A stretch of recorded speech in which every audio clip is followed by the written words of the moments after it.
누가복음 16장에 크게 두 가지의 비유가 나옵니다. 첫 번째 비유는 과거 성경에는 불의한 종의 비유 혹은 옳지 않은 청지기 비유라고 해서 다소 의아하게 생각할 만한 한 인물에 주님께서 독특한 결론을 내리신 내용입니다.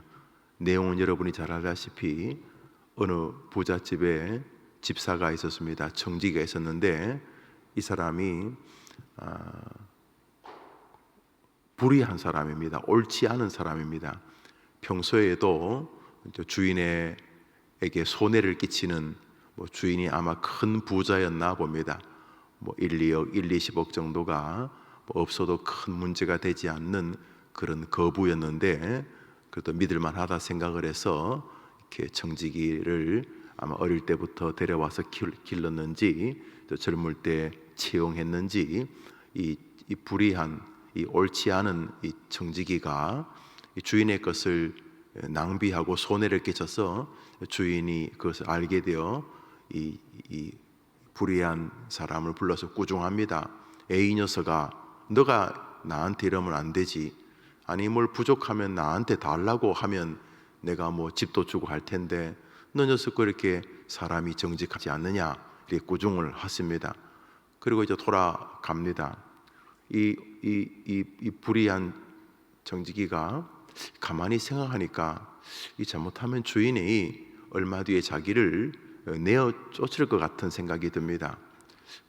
지금까지는 몇십 년 동안 몇 년 동안 이 부잣집에서 잘 생활했는데 그래서 사람들이 어딜 가도 그저 주인 때문에 그저 나를 상석에 앉히고 또 은행에 가도 막 지점장이 나와가지고 막 자기 방에 데려가고 내 돈도 아니지만 워낙 주인 돈을 내가 맡아 있었기 때문에 주변 모든 사람들이 주인을 대신해서 나를 유지처럼 생각했는데 이 딱 쫓겨나면 그 다음 날부터는 이게 뭐죠 낙동강 오리알이다 생각을 했는지 이 사람이 집에 와서 곰곰이 생각을 하다가 주인에게 빚을 진 사람들을 생각을 합니다. 이 사람에게 주인이 100억 원을 맡겼고 빌려줬고 또 저 사람에게는 1000억 원을 맡겼고 이 사람에게는 1조 5천억 공장을 짓는다고 빌려줬고 여튼간에 이 불의한 청직이지만 여튼간에 몇 년 동안 이 집 살림을 살았기 때문에 우선 이 주인에게 100억 원을 빌린 사람을 부릅니다. 김 사장 시간 되면 좀 들리지 오라고 또 주인이 부른 줄 알고 잠시 그래 몇 시가 좋겠습니까 왔었는데 우리 주인에게 얼마 빌렸지 100억 빌렸는데 이제 막 자리를 잡고 있는데 지금 그 갚으라면 안 돼요. 조금만 더 시간을 줘요. 그러니까 아니 그러려고 한 것 아니고 그 영수증 가져와봐. 그러니까 김계동은 주인에게 100억 원을 빌렸음. 그러면 그 앞에 푹 찢어버리는 것입니다. 그리고는 새 영수증을 하나 가져와서 자네 내가 부른 대로 써. 내가 주인에게 오늘 날짜로 50억 원을 빌렸다. 그 자리에서 50%를 탕감을 해준 것입니다.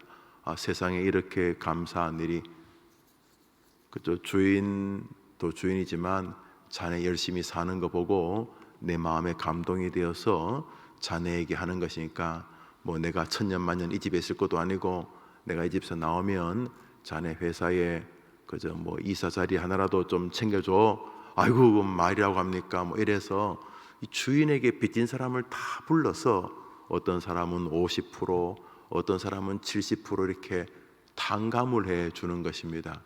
이건 주인에게 굉장히 큰 손해를 끼치는 것이죠. 이렇게 하는 이유는 딱 한 가지입니다. 자기가 이제 쫓겨나면 나이가 들어서 아무것도 할 게 없는 거죠. 우리 성경 말씀 우리 3절을 봅니다. 3절입니다. 누가복음 16장 3절입니다. 읽읍시다. 시작. 청지기가 속으로 이르되 주인이 내 직분을 빼앗으니 내가 무엇을 할까? 땅을 파자니 힘이 없고 빌어먹자니 부끄럽구나. 뭐 이래서 내린 결론이 이제 주인에게 빚진 사람들을 불러서 어차피 주인에게 욕먹을 건데 주변 사람들에게 막 탕감을 50% 70% 빚을 다 자기가 현직에 있을 때 다 탕감을 해주면서 그들을 자기의 미래의 보험으로 들은 것입니다. 이건 뭐 요즘 말하면 크게 잘못한 것이고 이렇게 주인을 사칭했으니까 아마 벌이 엄청날 겁니다만은 놀라운 것은 그 사실을 안 주인의 태도입니다. 이제 8절을 읽습니다. 8절 읽기 전에 우리 6절을 봅시다. 5절을 봅시다. 5절입니다. 5절 읽습니다. 시작. 주인에게 빚진 자들 일일이 불러다가 먼저 온 자에게 이르되 내가 내 주인에게 얼마나 빚졌느냐. 6절이 있으면 6절 시작. 말하되 기름 100마리니이다. 이르되 여기 내 증서를 가지고 빨리 와서 앉아. 50이라.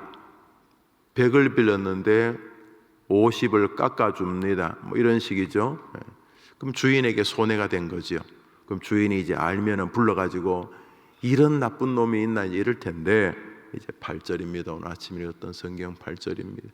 읽읍시다. 시작.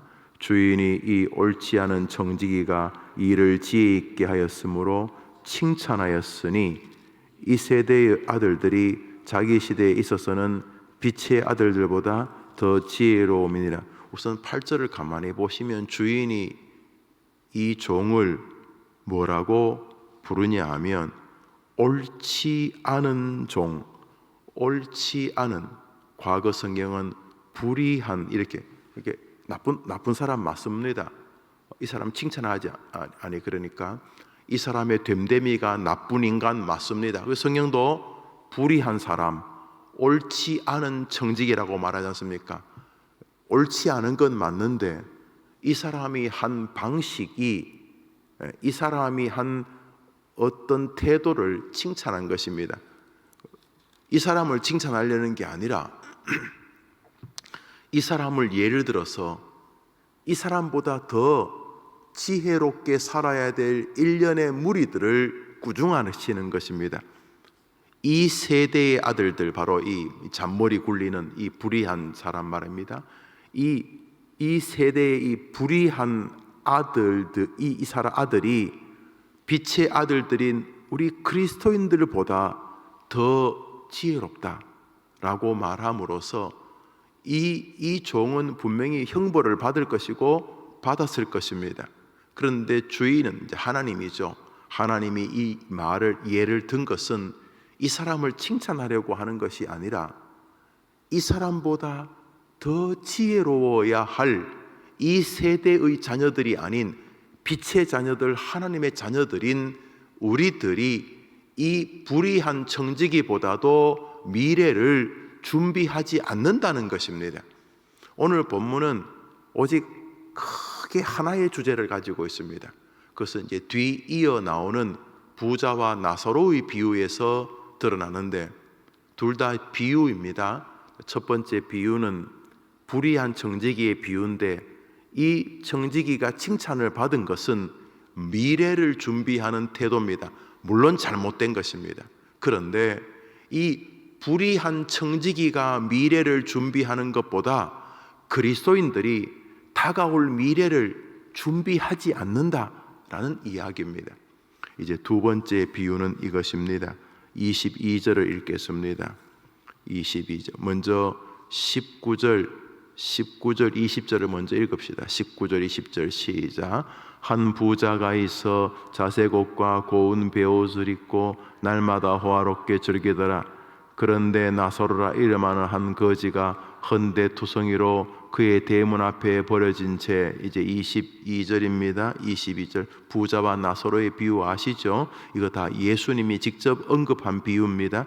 22절 시작. 이에 그 거지가 죽어 천사들에게 받들려 아브라함의 품에 들어가고,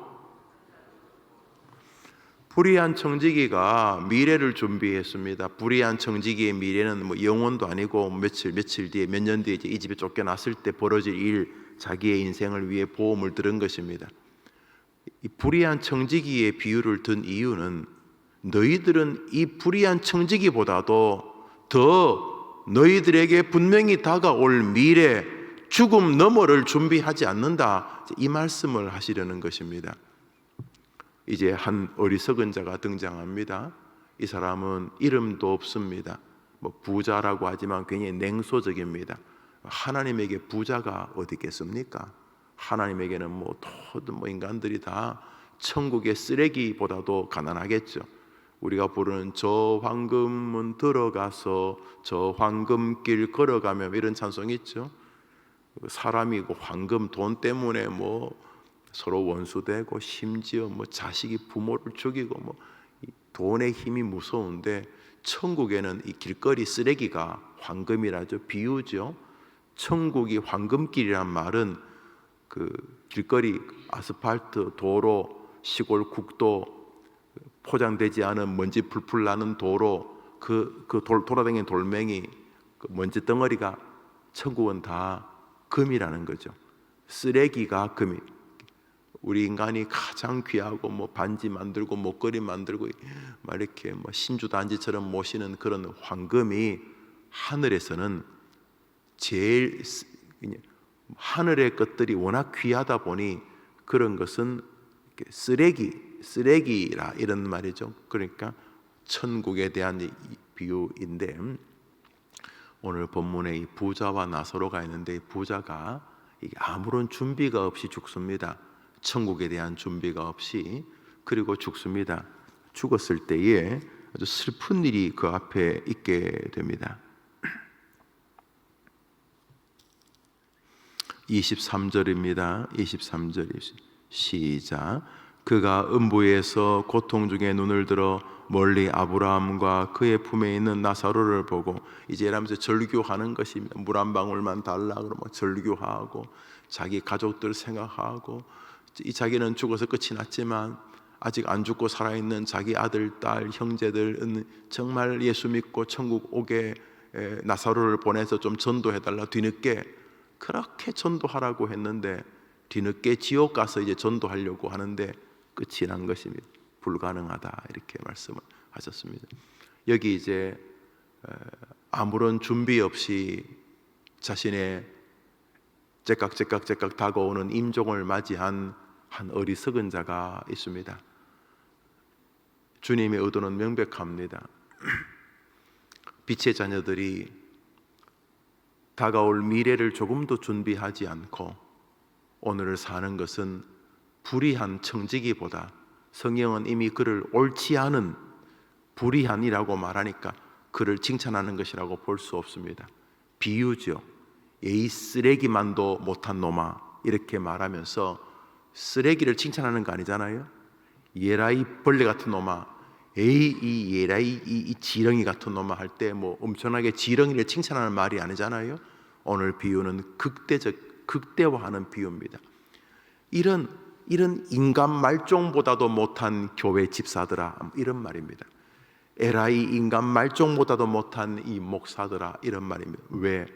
도무지 천국을 준비하지 않는, 조금도 죽음에 대해서 준비하지 않는. 오늘 딱 죽었을 때 사람들이, 야, 그 집사 잘 죽었다, 그거, 야, 그 인간은 빨리 죽을수록 교회에 도움되는 인간인데 이렇게 될지,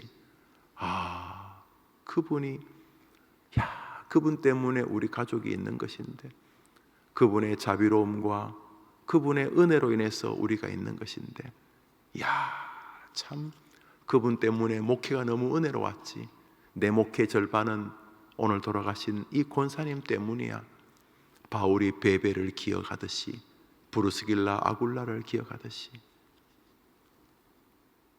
너는 어떻게 이 쓰레기 같은 이 불의한 종보다도 미래를 준비하지 않느냐, 이런 내용입니다.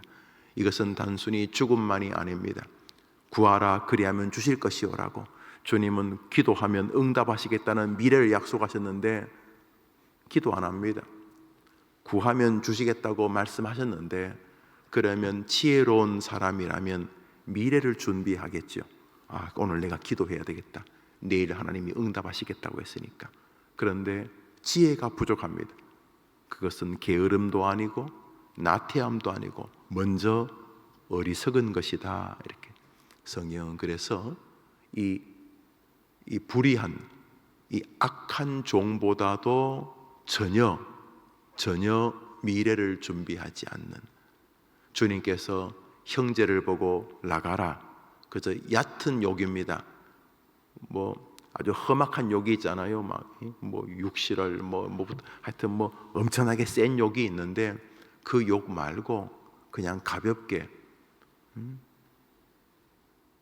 바보 같은 녀석아 이런 정도. 그런데 주님께서 그게 이제 이스라엘 사람들 말로 라가라는 뜻인데 이 바보야 이런 말인데, 형제 보고 어이 등신아 하는 것도 벌이 없지 않을 것이다. 왜냐하면 네가 저주하는 그 사람이 나의 형상이기 때문이다. 이런 내용이거든요. 그러니까 지혜가 없으면 하나님이 싫어하고 자시고 간에 그냥 내 나오는 대로 다 뱉어버리고 그냥 시컨 그렇게 한 다음에 나는 뒤끝이 없다 이런 헛소리를 하겠지만은, 지혜 있는 미래를 대비하는 사람은 사람에게 이렇게 어리석게 하면 하나님하고 원수지는 거지. 그래서 미래를 생각하고 오늘을 주의한다 이건 것이죠. 그러니까 최종적으로는 천국을 기대하면서 오늘도 복음을 전파하고, 천국을 기대하면서 오늘도 그리스도인의 길을 걸어가는 이런 태도뿐만 아니라 오늘 하루의 삶을 살면서 오늘 하루가 윤택하고 화평하고 행복하기를 바라서, 그래서 오늘 기꺼이 제어하고 겸손하고 말 한마디도 조심하려고 하고, 할 수만 있으면 덕을 세우는 말을 하려고 하고 그리스도 전도적으로 행위하려 하는 이런 모든 일들이 지혜로운 것이다 이런 것이죠. 이 불의한 청지기보다도 빛의 자녀들인 너희들이 어리석으면 되겠느냐 이런 것이죠. 그러니까 하나님께서 우리를 믿음, 소망, 사랑 가운데 소망적 태도를 굉장히 귀하게 여기시는 거죠. 그러니까 소망의 근거에서 오늘을 사는 삶을 하나님은 좋아하시는 거죠. 우리는 하루살이가 아니기 때문에, 우리는 영생의 존재들 아닙니까? 우리 육신이야 쇠락하지만 우리 영혼은 영원히 존재하지 않습니까?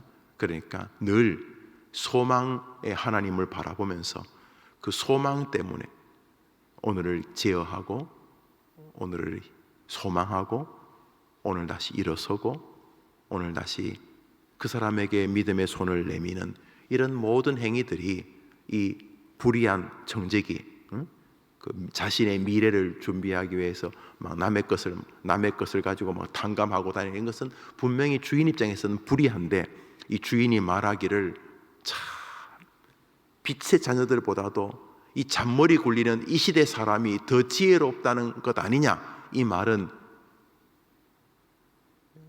예의 쓰레기만도 못한 녀석들아 이렇게 하는, 쓰레기를 칭찬하자는 게 아니고 쓰레기도 미래를 준비하는데 진짜 소망으로 살아야 될 너희들이 아무런 소망도 없이, 우선 최종적 소망은 하늘나라지만 당장 오늘 이제 아침 6시가 이제 다가가는데 오늘 7시, 8시, 9시, 10시 오늘 하루 종일의 삶을 복되기 위하여서 오늘 구하라 그리하면 주실 것 기도하고, 오늘 복되기 위해서 하나님을 사랑하듯 내 이웃을 사랑하라, 또 많은 사람을 옳은 곳으로 인도하는 자는 하늘의 별처럼 빛난다.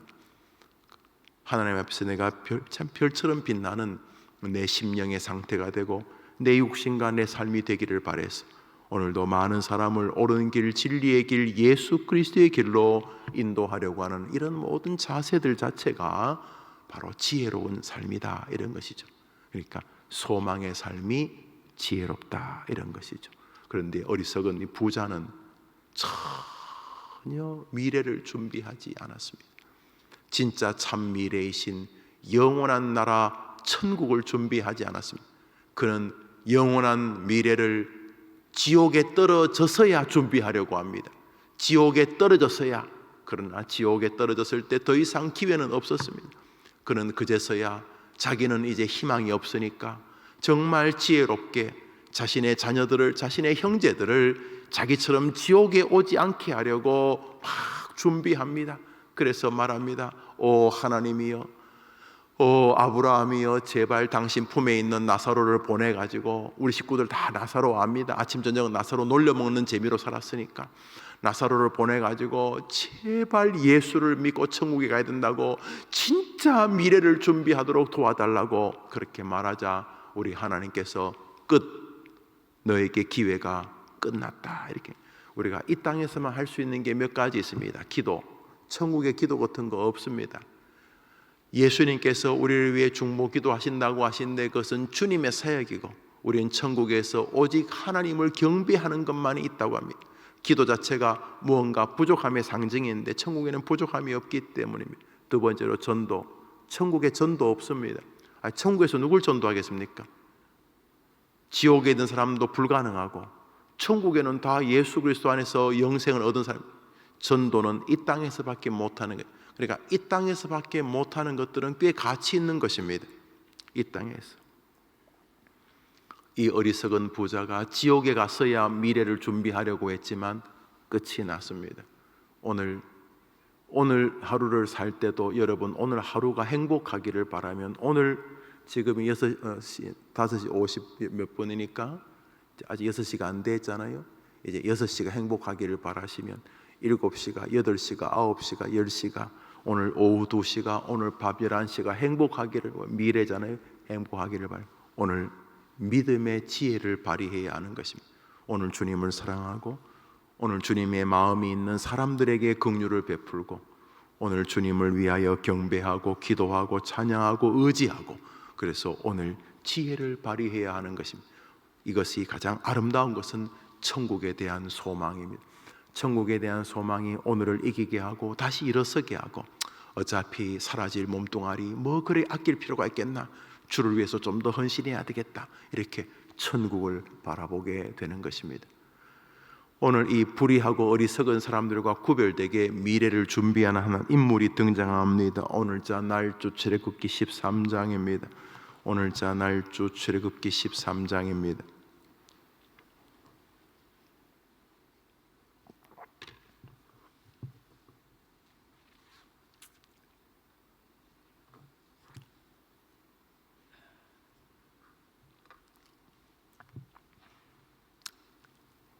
17절부터 19절까지 세 절을 읽습니다. 17절부터 19절입니다.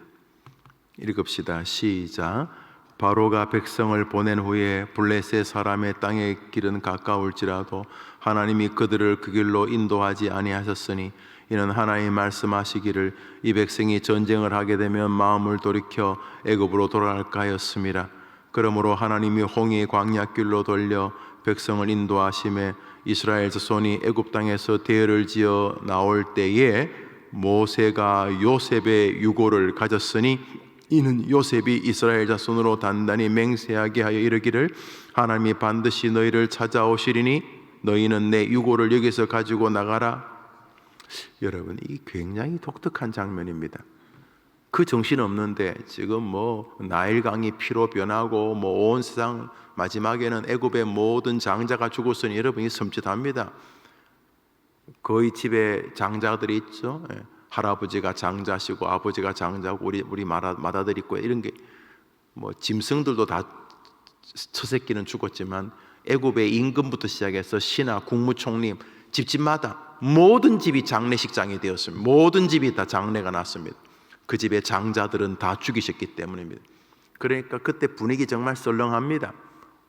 갑자기 애굽에서 와 아들아 아버지 할아버지 그러면서 온 집에서 지금 막 죽음의 그냥 어둠이 온 애굽을 둘러싸고 있을 때 이스라엘 백성들은 급히 애굽을 나오게 되었습니다. 바로가 막 자기 자식이 죽으니까 가라고 다 가라고 그러면서 이제 출애굽하게 됩니다. 이제 나오는데 그 정신없는 나오는 그 시점에 모세가 앞으로 나갑시다 이렇게 말하지 않고 어느 무덤을 막 찾아갑니다. 어디 요셉이 총리였으니까 그래도 괜찮은데 묻혀 있었겠죠. 모세가 자기 주변 사람 며칠 데리고 지금 그 바쁜데 집 출애굽해야 되는데 옆집에서 장례식 나고 난리 났는데 어떤 무덤 하나를 파헤칩니다. 그리고 유골을 이렇게 정리합니다. 그리고 그 유골을 함에 담아 그 유골을 들고 출애굽합니다. 요셉의 유골이었습니다. 왜 그랬느냐? 오늘 성경은 요셉이 죽을 때에 그 주변의 후손들에게 몇 번이고 맹세시켰습니다. 너희들을 주님이 다시 찾아오실 거다. 출애굽하는 것입니다. 요셉이 죽은 지 수백 년이 흘렀습니다. 하나님이 다시 찾아오실 때에 나 애굽에 두지 마라. 내 뼈다귀라도 하나님의 땅 가나안으로 데려가다 달라. 내가 뭐 애굽에서 총리하니까 사람들이 엄청 내가 애굽 좋아하는 줄 알았겠지만 아니다. 애굽은 내 고향 아니다. 내가 이 땅에서 뭐 목사님, 뭐 사장님, 뭐 어쩌고 저쩌고 내가 이 땅에서 뭐 엄청 대단하게 살아 사람들이 엄청 나를 부러워하는지 모르겠습니다만은 이런 뜻입니다. 내가 막 이 땅에서 총리하고 뭐 하니까 뭐 엄청 이 땅에서 굉장히 뭐 내가 부귀영화 누려서 엄청 내가 이 땅 좋아하는 줄 아는지 모르겠습니다만 아닙니다. 얘들아, 내가 죽고 다시 주님이 찾아오실 텐데 다시 주님이 찾아오시면 나 해골이라도 여기 두지 마라. 내 뼈라도 들고 가나안 땅에 데려가다 달라. 그것을 기억합니다. 그래서 모세가 출애굽하기 전에 제일 먼저 한 것이 요셉의 유골을 정리해서 들고 가는 것이었습니다. 그러니까 이스라엘 백성은 훗날 법궤와 함께 요셉의 유골을 들고 40년 광야 길을 걸었습니다. 그런데 성경이 해프닝처럼 지나갈 한 사람의 유언을 이렇게 창세기 출애굽기에 연이어 기록하는 이유는 명백합니다. 바로 지혜로운 자입니다. 오늘 읽었던 누가복음 16장에 나는 불의한 청지기가 지 나름대로 미래를 준비하지요. 아주 불의합니다. 옳지 않습니다. 그렇게 하면 안 되지요. 그런데 비유입니다. 어떻게 믿음의 사람들이 이런 인간 말종보다도 못하게 미래를 준비하느냐? 저 말하는 태도 한번 봐라. 저게 미래를 준비하는 사람의 말 태도냐? 저 사람이 성도를 대하는 태도를 한번 봐라. 저 사람이 자기 직업을 대하고 자기 직장에서 처신하는 행위를 한번 봐라. 저것이 미래를 준비하는 그리스도인의 자세냐? 이런 말씀이신 것입니다. 그런데 요셉은 이 땅을 살면서 그 가나안을 계속 준비하고 살았던 것입니다. 죽을 때 얘들아 절대로 나 여기 두면 안 된다. 하나님이 너희를 다시 찾아오실 때에 내 해골이라도 하나님의 땅 가나안에 데려가 약속해라 맹세해라. 그러고 죽었다는 것입니다. 그게 계속 이스라엘 백성들에게 이어져 온 것입니다. 모세는 요셉 지파가 아닙니다. 모세는 레위 지파입니다. 그러니까 같은 지파 어른도 아닙니다. 요셉의 후손은 에브라임과 므낫세입니다. 모세는 레위 제사장 지파 레위의 후손입니다. 전혀 다른 지파 아닙니까? 그래도 모세가 출애굽하기 전에 제일 먼저 요셉의 무덤을 정리했습니다. 그리고 주님은 그것을 성경에 딱 기록하고 있습니다. 좋으셨던 것입니다. 요셉이 좋으셨던 것입니다. 오늘 우리는 소망으로 삽니다. 그래서 오늘 내가 이렇게 말을 한마디 할 때도 내가 이 소망에 근거한 말인지를 생각해 보아야 합니다. 소망적 삶은 계속 그 사람의 언어가 시니컬하지 않습니다. 냉소적이지 않습니다. 제가 젊을 때 철없을 때 막 그게 엄청난 신앙인 줄 알고 뭐 그게 샤프한 줄 알고 약간 이렇게 비꼬고 좀 시니컬하게 제가 그 기독교 윤리 실천 운동 그거 뭐 월급 받으면서 간사하면서 제가 그냥 폼을 잡았던 시절이 있었습니다. 제가 조금씩 성경을 알아가고 목회의 길을 걸어가면서 참 바보 같았다는 것을 깨닫게 됩니다. 소망적 사람의 언어는 확실히 소망적입니다. 긍정적이고 기대적입니다. 왜냐하면 우리 하나님이 전능하시기 때문에 그렇습니다. 오늘 하루 뭘 하나 하더라도 내가 미래를 준비하는 사람인가, 내가 당장 이 일을 하나님께서 어떻게 보시고 기뻐하실 건가, 미워하실 것을 염두에 두고 처신하는가, 이렇게 믿음의 길을 걸어갈 때 오늘 하루도 참 가벼운, 그러면 기대적인 발걸음이 될 줄 압니다. 천국을 향해 가는 믿음의 동료들이시고 믿음의 동지들인 여러분들, 우리가 잠시 후에 우리의 선배들이 가는 그곳에 도착합니다. 우리의 선배들이 노안으로 돌아가셨는데 그분이라고 뭐 하루에 이틀씩 보냈겠습니까? 그분들도 우리처럼 하루하루 사시다가 노환 혹은 질병 앞에 섰던 것처럼 우리도 예외 없이 우리의 시간 숙제가 끝나면 우리의 본향에 도착하게 될 것입니다. 어른들 그런 말 하시죠. 참 세월 무상해. 그저 눈 깜빡 몇 번 했는데 벌써 80이야. 그렇게 되는 거죠. 우리 주님이 언제 부르셔도 조금도 이상한 거 하나 없지요. 우리 가운데 누가 주님한테 왜 오늘 불렀냐고 말하겠습니까? 오늘 하루 저 영원한 가나안, 진짜 가나안, 요단강 건너가 만나리, 저 영적 가나안, 그 가나안을 향해 내 뼈라도 가나안 땅에 가져가 달라는 그 요셉의 마음은 미래를 준비하는 자세였던 것이죠. 천국을 준비하는 것을 오늘 앞당겨서 오늘 하나님과 사람에게 사랑의 길에 여러분이 서 있게 되기를 간절히 축복합니다. 주님 가르친 기도로 예배를 마치고 우리 자유롭게 기도하고 하루를 출발합니다. 하늘에 계신 우리 아버지여, 이름이 거룩히 여김을 받으시오며 나라의 마옵시며 뜻이 하늘에서 이룬 것 같이 땅에서도 이루어지이다.